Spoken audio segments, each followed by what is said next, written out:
Welcome students. इस chapter में अभी तक हमने फर्स्ट लॉ ऑफ मोशन को स्टडी किया, जिसने हमें बताया कि कोई चीज अगर रुकी हुई है वो रुकी ही रहेगी, कोई चीज अगर मूव कर रही है वो मूव ही करती रहेगी जब तक उस पर कोई फोर्स अप्लाई नहीं किया जाता है। दोस्तों, इसी से एक बहुत ही नेचुरल क्वेश्चन हमारे माइंड में आता है कि ये फोर्स होता क्या है, और इस चीज का आंसर हमें सेकंड लॉ ऑफ मोशन ने दिया, जो कि कहता है कि फोर्स और कुछ नहीं बल्कि मास और एक्सेलरेशन का प्रोडक्ट है।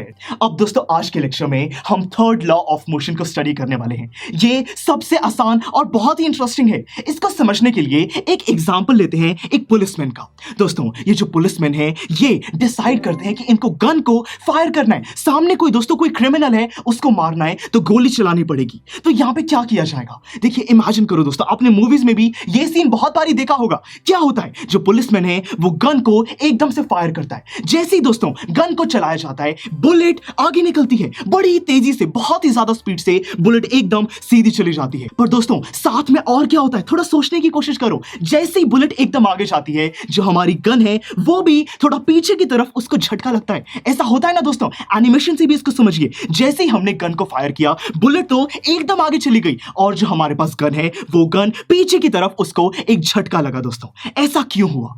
इसी चीज का आंसर हमें फिजिक्स प्रोवाइड करता है थर्ड लॉ ऑफ मोशन से। दोस्तों, फिजिक्स हमें कहता है कि जब भी कोई एक ऑब्जेक्ट दूसरे ऑब्जेक्ट पर फोर्स लगाता है, जो दूसरा ऑब्जेक्ट है वो भी उतना ही फोर्स पहले वाले ऑब्जेक्ट पर लगाता है। यहां पे जो गन है उसने बुलेट पे बड़ा सारा फोर्स एक्सर्ट किया, जिससे कि वो जो बुलेट है वो बहुत आगे चली गई। दोस्तों, ये तो हुआ ही, पर साथ में यहां पे जो बुलेट है उसने भी हमारी गन पर फोर्स एक्सर्ट किया, जिसकी वजह से वो गन को पीछे की तरफ झटका लगा। यानी कि दोस्तों, हम कह सकते हैं कि to every action there is an equal and opposite reaction. यही है दोस्तों हमारा थर्ड लॉ ऑफ मोशन। इसको समझिए कि जब भी कोई एक एक्शन फोर्स लगाया जाता है, वो फोर्स जो कि हमने पहले लगाया, जैसे कि गन ने बुलेट पे फोर्स लगाया था, जब भी एक एक्शन फोर्स लगाया जाता है उसका एक इक्वल और ऑपोजिट रिएक्शन भी होता है। उतना ही फोर्स जो बुलेट है वो गन पे भी एक्सर्ट करती है। दोस्तों, इसको और अच्छे से समझने के लिए मैं आपको एक रॉकेट का एग्जांपल देता हूं। देखिए दोस्तों, रॉकेट के केस में क्या हो रहा है यहां पर,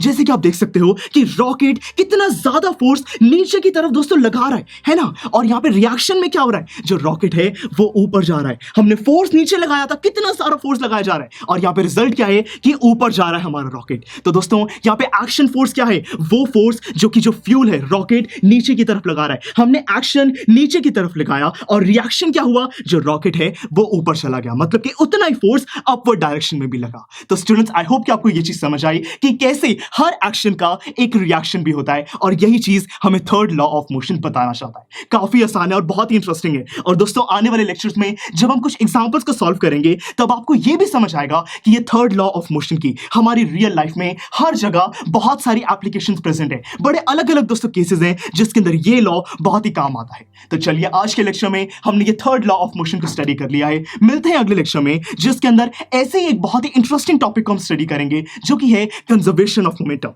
काफी इंटरेस्टिंग है। See you there. I am sure students, आपको ये लेक्चर बहुत ही पसंद आया होगा।